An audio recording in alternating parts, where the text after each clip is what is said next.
ज्योतिष के वीडियो सबसे पहले देखने के लिए सब्सक्राइब करें एस्ट्रोडिफाई चैनल को और नोटिफिकेशन के लिए दबाएं इस बेल आइकन को। नमस्कार, आप सभी दर्शकों का एस्ट्रोडिफाई पर हार्दिक स्वागत है। आज हम जानेंगे कि जब भी सूर्य चंद्रमा साथ में किसी भी व्यक्ति कुंडली में बैठे हों, योग बना रहे हैं, युति बना रहे हैं, कंजंक्शन बना रहे हैं, तो वो किस प्रकार के सामान्य परिणाम देते हैं। और यहाँ हम अलग अलग राशियों में भी कि वायु तत्व, जल तत्व, पृथ्वी तत्व और अग्नि तत्व की राशियों में अगर वो बैठे हुए हैं कुंडली में किसी व्यक्ति की, तो उसके परिणाम अलग अलग देखने मिलते हैं। उनके बारे में आज विस्तार से चर्चा करेंगे। तो अपने इस वीडियो को शुरू करते हैं।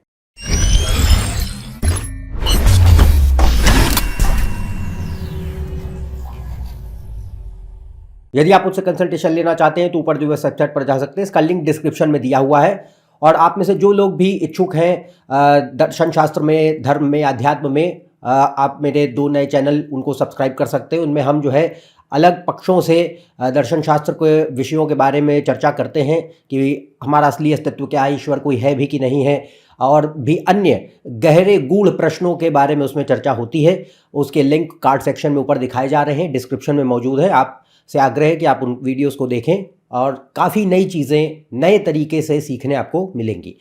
तो अपने इस विषय पे वापस आते हैं और बात करते हैं कि सूर्य और चंद्रमा जब कुंडली में साथ में होते हैं तो कंजंक्शन है, योग बन रहा है, तो वो किस प्रकार के परिणाम देंगे। और देखिए, ये बहुत ही महत्वपूर्ण योग माना गया, क्योंकि देखिए सूर्य और चंद्रमा दोनों ही अत्यंत महत्वपूर्ण हैं। और ये बार बार मैंने अपने कई वीडियोज़ में दोहराया है कि लग्नेश सूर्य और चंद्रमा और लग्नम ये पूरी कुंडली का बल तय करते हैं। अगर ये कुंडली में अच्छे नहीं हैं, बाकी ग्रह आपके कितने ही बढ़िया बैठे, उनकी दशाएं भी चले, परिणाम देखने नहीं मिलेंगे अपेक्षा के अनुसार, तो बिल्कुल भी नहीं। और ग्रहों की और कुंडली की शक्ति घट जाती है। तो इस कारणवश जो है बल की कमी हो जाने के चलते कुंडली में व्यक्ति को सामान्य रूप से जिंदगी में अच्छे परिणाम उतने देखने नहीं मिलते। तो सूर्य चंद्रमा जब भी साथ हैं, यानी कि सूर्य है आपकी आत्मा, दूसरा सूर्य क्या है, पर्सनैलिटी, स्वभाव, व्यक्तित्व, और सूर्य है हमारी आइडेंटिटी, ईगो, हर वह चीज जिससे हम आइडेंटिफिकेशन रखते हैं। मेरा नाम, मेरी जाति, धर्म, संप्रदाय, मेरा देश, मेरी पढ़ाई लिखाई, मेरा बिलीफ सिस्टम, ये सब कौन है, मेरी आइडेंटिटी है। तो ये सारा जितना ईगो है ये भी सूर्य चलाता है। हमारा आत्मविश्वास सूर्य है। हमारी महत्वाकांक्षाएं, मान, पद, प्रतिष्ठा, सामाजिक सम्मान, हर चीज जो हमें जिंदगी में प्राप्त होती है, जिसमें हम एक मुकाम तक पहुंचे, वो बिना सूर्य के संभव नहीं। तो यहां पे सूर्य अत्यंत महत्वपूर्ण। इसके बाद आता है चंद्रमा। चंद्रमा सूर्य से भी अधिक महत्वपूर्ण है, क्योंकि चंद्रमा हमारा मन है, चंद्रमा हमारे भावनाएं हैं, संवेदनाएं हैं, हर विचार जो हमारे दिमाग में आता है वो चंद्रमा है। हमारा अटेंशन स्पैन, कंसंट्रेशन चंद्रमा है। मां का कारक होता है चंद्रमा। तो चंद्रमा जो है वो माइंड है, और emotions, feelings, behaviour pattern, sleep pattern. तो अगर चंद्र और सूर्य इकट्ठे हैं तो ये अत्यंत महत्वपूर्ण योग है, क्योंकि मन और अहंकार यानी ईगो, या अहंकार घमंड वाली बात नहीं है, ईगो, आइडेंटिटी, दोनों साथ बैठे हैं। और जिस राशि में ये बैठे होंगे, इसी वजह से मैंने इसमें ये बहुत ही महत्वपूर्ण समझा कि अलग अलग राशियों में ये जब बैठे हों तो उसके परिणाम डिस्कस करना ज़्यादा ज़रूरी है। क्योंकि एक जनरल पैटर्न पे अगर देखोगे तो उसमें जो है योगों को स्टडी करना अपने आप में एक स्किल है, एक आर्ट है। तो यहाँ पे है कि ये बाउंडेड रिजल्ट्स नहीं देखने मिलते कि किसी किताब में कहीं लिखा है कि भाई हाँ ये ग्रह 2 इकट्ठे बैठ गए तो इस प्रकार के सामान्य परिणाम होंगे। ऐसा कुछ नहीं होता है। बहुत ही डायनामिक सिचुएशंस होती हैं। दो मान लीजिए व्यक्ति हैं जिनके केस में सेम योग बन रहा है सूर्य चंद्र का, और मान लीजिए सेम राशि में भी बन रहा है, तब भी परिणाम पूरी तरीके से अलग नजर आते हैं। तो ये एक डायनामिक सिचुएशन होती है। तो इसको यहाँ पे एक जनरल टर्म्स में हम डिस्कस करने की कोशिश करेंगे कि भाई अलग अलग राशियों में वो किस प्रकार के सामान्य परिणाम देखने मिलते हैं। पर बाकी केस स्पेसिफिक अलग होता है, उसमें अन्य ग्रह के साथ भी अगर कोई संबंध है, राशि दृष्टि, ग्रह दृष्टि, ये सब है, तो वो बात बदल जाती है। तो यहाँ पे अब मुख्य मुद्दे पे वापस आते हैं और बात करते हैं पहले अग्नि तत्व में अगर ये दोनों इकट्ठा बैठे हैं तो किस प्रकार के परिणाम देखने मिलेंगे सामान्य। तो अग्नि तत्व की राशियां क्या होती हैं, मेष, सिंह और धनु। तो मेष, सिंह और धनु राशि में अगर सूर्य चंद्र इकट्ठे हैं किसी व्यक्ति कुंडली में, तो सामान्य रूप से जो परिणाम देखने मिलते हैं उसमें क्या रहता है कि अग्नि तत्व प्रधान हो जाएगा। और अग्नि का प्रभाव अब जो है व्यक्ति के स्वभाव पे बहुत अधिक दिखाई पड़ता है। तो उसमें काफ़ी अच्छे पक्ष भी आते हैं, और जिसमें सबसे पहले व्यक्ति को महत्वाकांक्षी स्वभाव प्रदान करता है। तो महत्वाकांक्षाएं ज़्यादा हैं, आत्मसम्मान बहुत मायने रखता है व्यक्ति के लिए, एक स्वावलंबन की आदत होती है, अपने दम से कुछ करने की इच्छा होती है। भले ही आप किसी भी संपन्न घर से क्यों ना आते हो, फिर भी व्यक्ति के भीतर एक इच्छा ये पैदा करेगा कि मेरा अपना कोई नाम हो, अपनी पहचान हो, अपने गुणों के द्वारा मैं जाना जाऊं। ये जो एक ट्रेट है, ये अग्नि तत्व की राशियों में सूर्य चंद्र जब साथ होते हैं तो ज़्यादा देखने मिलती है। इसके अलावा व्यक्ति को काफ़ी स्वतंत्र मानसिकता का व्यक्ति बनाता है, इंडिपेंडेंट नेचर होता है, दबते नहीं है। अपनी बात को व्यक्ति अपने कार्यों को करता है, जो सोचता है उसको कर सके, तो इस तरीके की जो है एक प्रवृत्ति देखने मिलती है। फिर आत्मविश्वास अच्छा देता है, आत्मसम्मान की भावना अच्छी होती है, कर्मठता होती है, प्रतिस्पर्धात्मक क्षमता होती है कि हार न मानने की प्रवृत्ति है कि व्यक्ति लगातार साहस से, दृढ़ता से अपने लक्ष्यों को प्राप्त करने के लिए जुझारू हो। दूसरी एक ऐसी जो है, क्योंकि धनु राशि का बिलीफ सिस्टम है, तो यहाँ पे एक बात ये भी आती है कि जो हमारा परसेप्शन है, जो हमारी सोच है, जो हमारी एक विचारधारा है, उसको हम कहीं ना कहीं काफ़ी सुपीरियर मानने लग जाते हैं। ये एक ड्रॉबैक है, अच्छा भी होता है कई दफ़ा, कई बार इसके जैसे मैंने कहा ड्रॉबैक्स भी होते हैं। तो इसमें एक प्रॉब्लम ये होती है कि हो सकता है कि आपकी विचारधारा, आपकी दुनिया को देखने का नज़रिया, आपकी सोच सही हो, पर वह सर्वश्रेष्ठ नहीं होती। तो उसमें एक प्रॉब्लम होती है कि व्यक्ति कहीं ना कहीं सीखने की जो एक क्षमता होती है, वो जो है कभी कभी अपने आप को सही मानने के चलते हर बार कम हो रही होती है। तो ये एक पक्ष थोड़ा सा देखने मिलता है कि you tend to believe that you are right always, you can never be wrong. ये प्रॉब्लम एक देखने मिलता है, इस वजह से थोड़ा सा जजमेंटल नेचर दे सकता है, प्रिजुडाइज्ड नेचर दे सकता है। इसके अलावा जिद्दीपन देता है, और जिद्दीपन अच्छा भी होता है, खराब भी हो सकता है अगर खराब कोई प्रभाव है तो। पर जनरली जिद्दीपन कैसा कि व्यक्ति ने एक अटलता है कि हमने अगर कोई चीज़ सोची तो उसके लिए हम दृढ़ प्रतिज्ञ हैं, कुछ भी हो काम करेंगे। इसके अलावा ये व्यक्ति के भीतर अहम की भावना बढ़ाता है, कंट्रोल, ईगो, पावर, डोमिनेशन, ये चीज़ें देखने मिलती हैं कहीं ना कहीं, क्योंकि ये मेष, सिंह, धनु राशियों का नेचर होता है। और सूर्य इन राशियों में काफ़ी अच्छा है, क्योंकि मेष में उच्च का होता है, सिंह उसकी खुद की राशि होती है, और धनु उनकी मित्र की राशि होती है। तो इसमें यह रहता है कि सूर्य यहाँ पे व्यक्ति को काफ़ी, सूर्य चंद्र कामयाबी भी देते हैं, पर एक पक्ष जो है देखने मिलता है कि वो ईगो, कंट्रोल, डोमिनेशन भी बढ़ाते हैं। जैसे जैसे व्यक्ति कामयाब होता है तो थोड़ा एरोगेंस कहीं ना कहीं सटल लेवल पे ही सही पर देखने ज़रूर मिलेगा। इसके अलावा एक पक्ष यहाँ ये आता है कि अपने ज्ञान के ऊपर अहंकार, कि मुझे चीज़ें बहुत आती हैं, मैं बहुत क्वालिफाइड हूँ, होते हैं, पर उसके ऊपर कहीं ना कहीं अहम भी देखने मिलेगा। इसके अलावा इस कारणवश आलोचना आसानी से बर्दाश्त नहीं हो पाती। मेष जब भी अग्नि तत्व में दोनों स्थित होंगे तो यह व्यक्ति जो है काफ़ी ज़्यादा समाज में व्यक्ति को मान, पद, प्रतिष्ठा, सम्मान सब मिलता है, पर उसके चलते हम जो है कभी ना कभी एक सोशल वैलिडेशन के थ्रू इतना ड्रिवन हो जाते हैं, सामाजिक मान्यीकरण के द्वारा, कि हमें आलोचना आसानी से हजम नहीं होती। तो उसमें कहीं ना कहीं जो है व्यक्ति थोड़ा सा उसको परेशानी होती है टू हैंडल क्रिटिसिज्म। भले ही वो ऐसा प्रिटेंड करें, दिखावा करें कि नहीं हमें फ़र्क नहीं पड़ता किसी के ओपिनियन से और किसी की आलोचना से, बट होता नहीं, अंदर अंदर सब फर्क पड़ेगा। इसके अलावा एक पॉइंट होती है कि एक सेंस ऑफ सुपीरियॉरिटी दिखाई पड़ता है, जो हमने अभी बात करी। लीडरशिप स्किल्स, नेतृत्व क्षमता अच्छी देते हैं, निर्णायक क्षमता अच्छी देते हैं, व्यक्ति को अपने जिम्मेदारियों के प्रति कर्तव्यनिष्ठ बनाता है। अगर इन राशियों में है तो ड्यूटीफुल, रिस्पॉन्सिबल अप्रोच होगी, और पावर, अथॉरिटी, स्टेटस के लिए राजसिक प्रवृत्ति बढ़ा देगा। तो नाम, पद, प्रतिष्ठा, सत्ता, अधिकार, प्रभुत्व, इनके प्रति व्यक्ति ज्यादा ड्रिवन होता है बनिस्बत की सिर्फ पैसा कमाए। तो कुछ लोग होते हैं जिनके लिए पैसा सब कुछ है, भैया पैसा मिल जाए बहुत कुछ है, सब कुछ बाकी हम खुद देख लेंगे।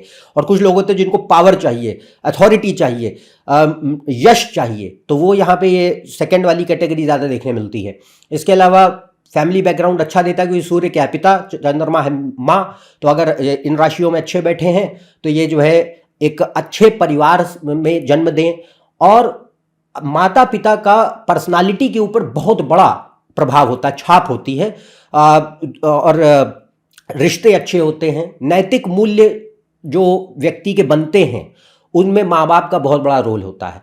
इसके अलावा ये व्यक्ति को जो है एक धार्मिक पक्ष देता है। धार्मिक पक्ष का अर्थ है कि हमारे भीतर आदर्श, उसूल, मॉरल कोड ऑफ कंडक्ट कुछ है, तो हमारे लिए एक जो मेरी बिलीफ्स हैं, आइडियोलॉजीज़ हैं, प्रिंसिपल्स हैं, वर्च्यूज़ हैं, ये मैटर करते हैं, हम इसको फॉलो करें, तो एक चीज़ अच्छी आती है। इसके अलावा यहाँ पे जो एक पक्ष होता है कि अगर गुरु अच्छा है, बृहस्पति अच्छा है, तो ये व्यक्ति के भीतर जो है समय के साथ काफ़ी एक ज्ञान भी देता है।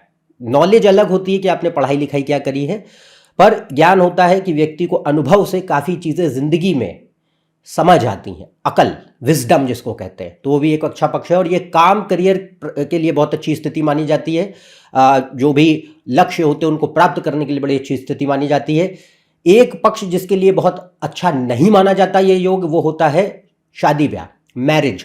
और मैरिज में भी तब इसका इम्पैक्ट ज़्यादा देखने मिलेगा जब इसका योग शादी के ऊपर हो, यानी 7वें भाव में बैठे हैं, या 7वें भाव के स्वामी के साथ कनेक्शन बना दिया है, या तिथि के स्वामी के साथ कनेक्शन बना दिया है, तो यहाँ पे एक मैरिज में प्रॉब्लम्स थोड़े बहुत देखने मिलते हैं। Career wise, profession wise, education wise ये स्थिति अच्छी मानी जाती है। तो ये बात हुई अग्नि तत्व की राशियों की। अब बात करते हैं कि अगर सूर्य चंद्रमा साथ है पर पृथ्वी तत्व की राशियों में, यानी वृषभ, कन्या और मकर, तो पृथ्वी का अर्थ होता है भौतिक जगत, मटीरियल वर्ल्ड। तो मटीरियल वर्ल्ड यहाँ पे क्या होगा कि मटीरियल वर्ल्ड, मटीरियल डिजायर्स बहुत मैटर करती हैं to feel safe and secure, to feel self confident. तो ये बहुत मैटर करेगा कि यहाँ पे धन संपत्ति, एक अच्छा रहन सहन, मान पद प्रतिष्ठा, करियर, पैसा रुपया, भौतिक सुख साधन, विलासिता के जो है साधन और ऐश्वर्य, ये सारी चीज़ें व्यक्ति के लिए बहुत मायने रखती हैं। इनके प्रति अग्रसर ज़्यादा होते हैं, इनके प्रति नेचुरल एक tendency to be driven by them ज़्यादा देखने मिलती है। और उसका रीज़न हमने बताया, to feel self secure and confident, ये एक पक्ष देखने मिलेगा। इसके अलावा यहाँ पे बात आती है कि इसमें खास तौर से अगर कन्या और मकर में बैठे हैं तो ये व्यक्ति को काफ़ी तार्किक, बौद्धिक, वास्तविक दृष्टिकोण देते हैं। Logical, rational, practical, intelligent approach होती है, डिलीजेंट अप्रोच होती है, सूक्ष्म निरीक्षण, डिटेल ओरिएंटेशन बहुत होता है, ऑब्जर्वेशन कैपेबिलिटी अच्छी होती है, लीडरशिप स्किल्स अच्छे होते हैं, तीक्ष्ण बुद्धि होती है, एजुकेशन, करियर, एजुकेशन को लेकर के, एकेडमिक्स को लेकर अच्छा माना जाता है। और एक जो भी मतलब हम कहते हैं कि अपनी बुद्धि, शिक्षा, ज्ञान के दम पे व्यक्ति अपने जीवन में आगे बढ़ पाते हैं। तो image status through intellect, education, career can be seen, ये तो कन्या और मकर में अधिक होता है। और अगर बात करते हैं वृषभ की, तो वृषभ में क्या है, वृषभ में चंद्रमा की मूल त्रिकोण राशि, चंद्रमा उच्च का भी होता है। तो अगर वृषभ में है तो यहाँ पे थोड़ा सा जो है क्रिएटिव फ्रंट है, इमोशनल फ्रंट है, वो थोड़ा उभर जाएगा। तो वो बाकी मटेरियल एस्पेक्ट सभी भी होंगे कि बाकी चीज़ों जो हमने मटेरियल वर्ल्ड की बात करी उसके प्रति ज़्यादा एक रुझान ज़्यादा होता है। यहाँ पे आध्यात्मिकता उतनी दिखाई नहीं देती। यहाँ पे ज़्यादातर जो है एक चकाचौंध भौतिक जगत, भौतिक आकर्षण और भौतिक जो इच्छाएँ हैं उनके प्रति अपना जीवन को समर्पित कर देना अधिक होता है और उसमें कामयाब भी होते हैं। तो यहाँ पे वृषभ में जो पक्ष होता है उसमें इमोशंस का, सोशल लाइफ का, क्रिएटिविटी का एक एलिमेंट बढ़ जाता है, इमेजिनेशन, फन, ह्यूमर, चार्म, तो ये जो प्रवृत्तियाँ ये बढ़ जाती हैं। तो चंद्रमा इसमें प्रधान हो जाएगा। तो यहाँ पे जो है चंद्रमा क्या है, भावनाएं, तो और social circle, creativity, arts, imagination, हंसी मजाक, स्मूथ टॉकिंग बिहेवियर, आप लोगों को प्रभावित कर पाए। वृषभ राशि भाषा की भी होती है। तो यहाँ पे ये जो एलिमेंट्स होते हैं वृषभ में बहुत उभर के दिखाई पड़ते हैं और और ये भौतिक सफलता के लिए, यानी मटेरियल प्रोग्रेस के लिए, धन संपत्ति, ऐश्वर्य के लिए बहुत अच्छी स्थिति मानी गई है। अन्य योगों को अवश्य देखें, पर ये पृथ्वी तत्व में जब ये स्थित होते हैं सूर्य चंद्र तो इस प्रकार के सामान्य परिणाम देखने मिलते हैं। इसके बाद आती है वायु तत्व। वायु तत्व का अर्थ हो गया मिथुन, तुला और कुंभ राशि। तो मिथुन, तुला और कुंभ देखिए, इनमें थोड़ा सा केयरफुली देखने की ज़रूरत होती है, क्योंकि तुला में और कुंभ में जो सूर्य है वो अच्छा उतना महसूस नहीं करता। तो तुला में सूर्य नीच हो जाता है और कुंभ राशि सूर्य और चंद्र दोनों के लिए एक शत्रुगत राशि है शनि और राहु की। तो इस वजह से यहाँ पे अच्छे परिणाम देने की इनके पास क्षमता होती है। बाकी मैंने और भी वीडियोस डिटेल में सेपरेट हर ग्रह किस राशि में बैठेगा तो क्या परिणाम देगा वो ऑलरेडी बना चुका हूँ, आप उसको ऑलरेडी प्लेलिस्ट में देख सकते हैं। पर अभी हम योग की बात कर रहे हैं, इकट्ठे बैठे हैं तो क्या होगा। तो अगर वायु तत्व में बैठे हैं मिथुन, तुला और कुंभ में, तो ये व्यक्ति को वास्तविक बहुत बनाते हैं, तार्किक बहुत बनाते हैं, चतुर बनाते हैं और व्यक्ति अपने अनुभवों से, जिंदगी से, वास्तविकता से ज़्यादा सीखता है बनिस्बत की किताबी ज्ञान से।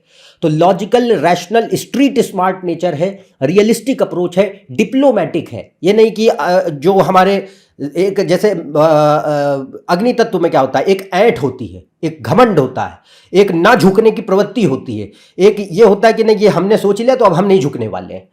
तो यहां पे वो नहीं है। यहां पे क्या होता है, डिप्लोमेसी आएगा, टैक्ट आएगा, गुड कम्युनिकेशन आएगा, भाषा शैली बड़ी अच्छी कर देते हैं। बुद्ध को भी अवश्य देखना होता है मैं इस केस में, और बिजनेस एक्यूमेन दे सकते हैं। यू नीड टू सी इन केस में क्या रहेगा, शनि, बुध और शुक्र, तीन ग्रहों को अवश्य देखिए। जब भी वायु तत्व की राशियों में सूर्य चंद्र इकट्ठा योग बनाते हैं तो इन तीन ग्रहों की प्लेसमेंट जितनी अच्छी होगी तो उतने ये एलिमेंट्स जो हैं वो बढ़ाता चला जाएगा पर्सनालिटी में। तो ये भाषा को बड़ा अच्छा करता है, प्रभावशाली भाषा है, लोगों को आप आसानी से जो है मंत्रमुग्ध कर पाते हैं। ऐसी जो है प्रवृत्ति, एक गुड कम्युनिकेशन, सेल्स स्किल्स है, बिजनेस एक्यूमेन है, एंटरप्रेन्योरियल स्किल सेट्स हैं। इससे हम बहुत अच्छे, बहुत ज़्यादा केसेस में सेल्फ एम्प्लॉयमेंट और बिजनेस में देख सकते हैं। अन्य योग अवश्य कुंडली में उसके लिए होने चाहिए। एक जुगाड़ू मानसिकता होती है, व्यक्ति कहीं ना कहीं से बुद्धि लगा के हल निकाल ही लेता है, कुछ भी कैसी भी विकट परिस्थिति हो। एक रिसोर्सफुल नेचर होगा, दिमाग लगा के अपना कहीं ना कहीं से सल्यूशन खोज लेंगे। इसके अलावा अपॉर्चुनिस्टिक नेचर होता है, ऑब्जर्वेंट होते हैं, एक एक्सेंट्रिसिटी होती है, अजीब सा एक कोई ना कोई वो हर व्यक्ति में वेरी करेगा। एक एक्सेंट्रिक बिहेवियर जिसको कहते हैं वो देखने मिलता है। एंग्जाइटी देखने मिलती है इन राशियों में पर्टिकुलरली। तो वो एक पक्ष है यानी भय और चिंता का। पर ये व्यक्ति के भीतर ह्यूमर जो है, व्यंग्य और हास्य की कला, उसको भी बढ़ाता है।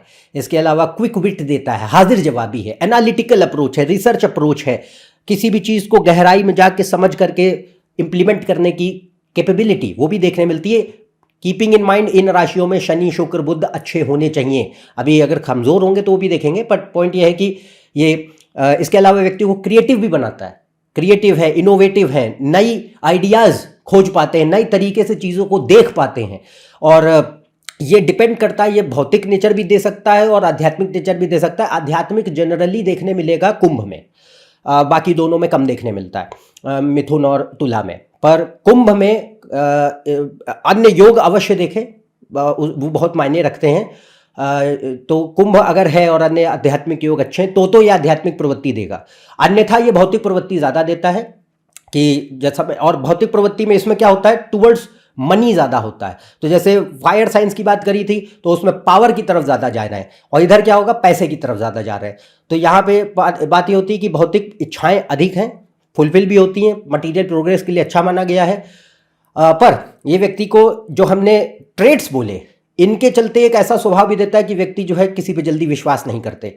हाँ, और इस बारे में जो है, क्योंकि एक व्यापारिक बुद्धि हो जाती है तो व्यापारी जो होता है वो बहुत ज़्यादा कानून की कदर नहीं करता है, उसको अपने फ़ायदे से मतलब होता है।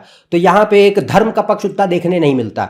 वो देखने मिल भी रहा है तो थोड़ा बहुत होगा, बहुत अधिक मात्रा में हो कि नहीं बहुत ही हम आदर्श उसूल के पक्के इंसान हैं, ये बहुत अन्य योग बहुत ही उत्तम है तो होगा, अन्यथा ये उतना नहीं होता।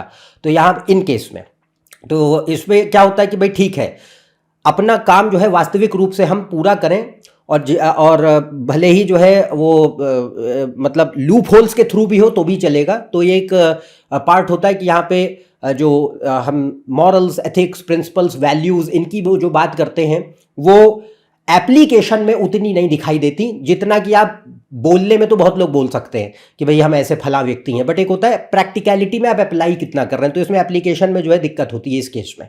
इसके अलावा तो ये व्यक्ति को जैसा मैंने कहा सफल बना सकता है, कामयाब बना सकता है, पर ये धर्म का पक्ष थोड़ा सा घट जाता है। इसके अलावा सोशल कनेक्शंस अच्छे होते हैं, और सोशल कनेक्शंस जनरली व्यापारिक होते हैं या फिर कार्य क्षेत्र द्वारा अधिक होते हैं, यानी कि प्रोफेशनल या बिजनेस रिलेटेड ज़्यादा हैं। एक होते हैं घनिष्ठ मित्र है, बचपन के दोस्त हैं, वो यहाँ पे उतनी नहीं बात हो रही। या social connections related to career और प्रोफेशन ज़्यादा देखने मिलते हैं। फिर अगर इसमें कमज़ोर पड़ जाएं, मतलब अगर, क्योंकि ये राशियाँ सेंसिटिव है, पर्टिकुलरली तुला और कुंभ, तो अगर इसमें खराब हो जाते हैं तो ये व्यक्ति के भीतर नकारात्मक प्रवृत्तियां भी दे सकता है, जिसमें लो सेल्फ स्टीम है, कॉन्फिडेंस की बहुत कमी है, आत्मविश्वास बिल्कुल ही नहीं होता है, आत्मसंदेह भरा रहता है, निर्णायक क्षमता पुअर हो जाती, बहुत ही कमज़ोर होती है, किसी काम में मन नहीं लगता है, ढीलम शाही बहुत होती है, आलस भयानक होता है, पुअर मॉरल कंपास होगा, अधर्म का पक्ष बढ़ जाएगा, लालच बढ़ जाएगा, द्वेष बढ़ जाएगा, झूठ की आदत होगी, स्वार्थपरता बढ़ती है, धूर्तता बढ़ती है, मैनिपुलेशन बढ़ता है, विश्वासघात की प्रवृत्ति दे सकते हैं, और डेस्परेट सोशल वैलिडेशन होता है, और आइडेंटिटी क्राइसिस होती है, और हेल्थ प्रॉब्लम्स दे सकते हैं, हड्डियों से रिलेटेड, ब्लड इन्फेक्शन से रिलेटेड, कार्डियोवैस्कुलर प्रॉब्लम्स से रिलेटेड देखने मिलते हैं, और डाइजेस्टिव सिस्टम रिलेटेड, आंखों से रिलेटेड। तो ये अगर खराब हो रहे हैं तो अच्छे हैं, तो वो अलग ऑलरेडी बता दिया। तो ये जो है वायु तत्व में।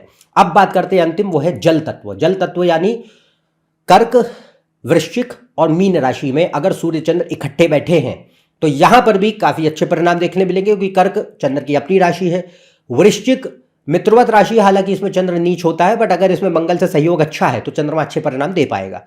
मीन राशि दोनों के लिए मित्रवत राशि है। तो इसमें कर्क में एक चीज देखने मिलती है कि यहाँ पे भावनाओं का पक्ष बढ़ जाएगा, वाटर, पानी। तो इसमें क्या होता है कि चंद्र प्रधान हो जाता है, तो चंद्रमा भावनाओं का ग्रह है, तो इसमें व्यक्ति को ये काफी, एक तो इंट्यूटिव, आइसोलेटेड, इंट्रोवर्ट नेचर देता है, कि हम एकांत प्रिय अधिक हैं, अंतर जो एक मन है व्यक्ति का वो काफी जागरूक है, इंट्यूटिव नेचर है, इमोशनल जो है एक टेंडेंसी देखने मिलती है कि भावनात्मक प्रवृत्ति ज़्यादा है, फीलिंग ज़्यादा है। कुछ लोग लॉजिकल बहुत होते हैं, प्रैक्टिकल बहुत होते हैं। इन राशियों में व्यक्ति इमोशनल ज़्यादा होता है। इसके अलावा इमोशंस अगर बढ़ेंगे तो यहाँ पे कन्फ्यूजन भी बढ़ेगा, फिकलनेस भी बढ़ेगी, निर्णय थोड़े से जो है जल्दी नहीं ले पाते, काफ़ी जो है असमंजस हो जाता है कई दफ़ा। तो फिकलनेस है, कन्फ्यूजन है, मिसडायरेक्शन है, ये थोड़ा सा देखने मिलता है। आलस्य की प्रवृत्ति थोड़ी देखने मिलती है, पर ये व्यक्ति के भीतर काफ़ी हद तक जो है एक एब्स्ट्रैक्ट वर्ल्ड व्यू देता है। तो कुछ लोग बहुत, जैसा मैंने कहा, बहुत रियलिस्टिक डेटा के साथ, साइंस फैक्ट्स के साथ हर चीज़ को देखते हैं, और कुछ लोग एब्स्ट्रैक्ट होते हैं, वो दुनिया को उस नज़र से देखते हैं जो कि एक आर्टिस्टिक स्किल्स है, एक लेवल पर है, हाँ, और उस देखने का नज़रिया भी काफ़ी अनोखा है। तो एब्स्ट्रैक्ट वर्ल्ड व्यू होता है। क्रिएटिविटी के लिए बहुत अच्छे माने जाते हैं, सृजनात्मक कला। तो क्रिएटिविटी कोई भी हो, चाहे वो लेखन है, चाहे वो कला किसी भी प्रकार की है, यानी संगीत है, अभिनय है, नृत्य है, कोई भी हस्तकलाएं हैं, हर चीज़ इससे देखी जा सकती है। क्रिएटिविटी इसमें बढ़ाता है, इमेजिनेशन बहुत अच्छा देता है, आर्टिस्टिक स्किल्स अच्छे दे पाते हैं, और व्यक्ति के भीतर करुणा बढ़ाता है, एम्पैथी, लोगों के प्रति हम भावनाएं अपनी तो महसूस कर ही रहे हैं, पर दूसरों की भावनाओं के प्रति भी व्यक्ति जागरूक हो, वह भी इससे देखने मिलता है कि एम्पैथी का nature, emotional fragility, hyper sensitivity भी इसका एक नेचर कभी कभी देखने मिलता है। ड्रॉबैक होता है, क्योंकि जब आप भावनाएं काफ़ी बढ़ जाती हैं तो उसमें सेंसिटिविटी हो सकता है छोटी छोटी बातों पर हो पड़े, तो एक हाइपर सेंसिटिविटी भी हो सकती है कभी कभी। पर यह व्यक्ति को काफ़ी हद तक जो है, जैसा मैंने कहा, एक एकांत प्रिय स्वभाव, अपने एकांत में रहकर व्यक्ति ज़्यादा सोचते हैं, गहराई, एक गहरी सोच भी दे पाता है, डीप थिंकिंग है, इमेजिनेशन है, आइसोलेशन अच्छा लगता है, और व्यक्ति भावनाओं को बहुत जल्दी किसी से शेयर नहीं करते। भावनात्मक हो अलग बात है, पर ओपन अप नहीं होते, बहुत सीमित दोस्त होंगे, बहुत ही कम मित्र मंडली होगी, इक्का दुक्का होंगे, इससे ज़्यादा देखने नहीं मिलते इन राशियों में। दूसरा, ये व्यक्ति को थोड़ा फैमिली ओरिएंटेड ज़्यादा बनाता है। तो बाकी राशियों में हमने जैसा कहा, भौतिक जगत ज़्यादा महत्वपूर्ण है, किसी में पावर, किसी में पैसा इंपॉर्टेंट जा रहा है। इस केस में ये व्यक्ति को जो है स्पिरिचुअल नेचर देता है, एक इमोशनल नेचर देता है, एक फिलोसॉफिकल वर्ल्ड व्यू देता है, और एक रिश्तों की कदर हो उसके प्रति ज़्यादा जाता है। मीनिंग खोजते हैं ज़िंदगी में, यही नहीं कि पैसे में बहुत अर्थ खोज रहे हैं या प्रतिष्ठा में अर्थ खोज रहे हैं। व्यक्ति वाकई में तलाशता है कि मेरी ज़िंदगी का कोई अर्थ उद्देश्य है, कि यही पैसा रुपया कमाने के लिए ही हम पैदा हुए हैं। तो ये जो एक सोच होती है ना, ये इन राशियों में ज़्यादा हो जाती है। और एक धनु राशि है, वो उसमें भी अधिक हो सकती है, पर इस जल तत्व में ये थोड़ा अधिक होता है। इसके अलावा इस कारणवश ये व्यक्ति के भीतर देखिए एंग्जाइटी भी देता है, फियर भी देता है, मूड स्विंग्स भी देता है, एग्जिस्टेंशियल क्राइसिस भी दे सकते हैं। पर ये व्यक्ति को धार्मिक दृष्टिकोण देते हैं। धर्म, दर्शन, आध्यात्म के प्रति जो है रुझान हो, उसके जो छुपी हुई रहस्यात्मक विषय और जो है ज्ञान है, उनके प्रति व्यक्ति काफ़ी जो है एक रुझान रखता है, रुचि रखता है। तो interest in mysterious subjects and things, जैसे ज्योतिष है, कोई भी हस्तरेखा विज्ञान है, कोई अन्य ऑकल्ट साइंसेज है, योग है, तंत्र है, दर्शन शास्त्र है, धर्म है, भक्ति है, इससे देखने मिलती है। इसके अलावा इसमें ऐसी प्रवृत्ति जिसमें नेचुरल व्यक्ति के भीतर एक हीलिंग एबिलिटीज़ का अर्थ होता है कि आप दूसरों को सलाह मशवरा दे पाते हैं, दूसरों की सहायता कर पाते हैं, दूसरों के कष्टों का निदान कर पाते हैं। यह हर कोई नहीं कर पाता। तो यहाँ पे ये जो एक नेचुरल एक ट्रेट है या एक गिफ्ट, तोहफा है, वो भी इसमें देखने मिल सकता है। हर किसी में नहीं होता, बट इसमें संभावना अधिक हो जाती है। तो यहाँ पे ये साइकोलॉजी के लिए, मेडिसिन के लिए, गाइडेंस काउंसलिंग के लिए, टीचिंग के लिए, मार्गदर्शन देने के लिए बहुत अच्छी स्थिति मानी जाती है। इसके अलावा ये व्यक्ति को नेचर लविंग बनाता है, यानी प्रकृति प्रेमी।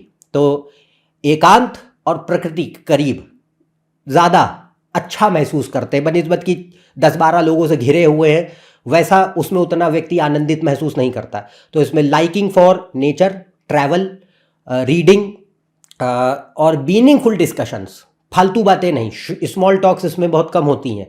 तो व्यक्ति जो है मीनिंगफुल डिस्कशंस देखने ज़्यादा मिलते हैं। मीनिंगफुल रिलेशनशिप्स भी तलाशते हैं। हर केस में आसानी से समझ में नहीं आता।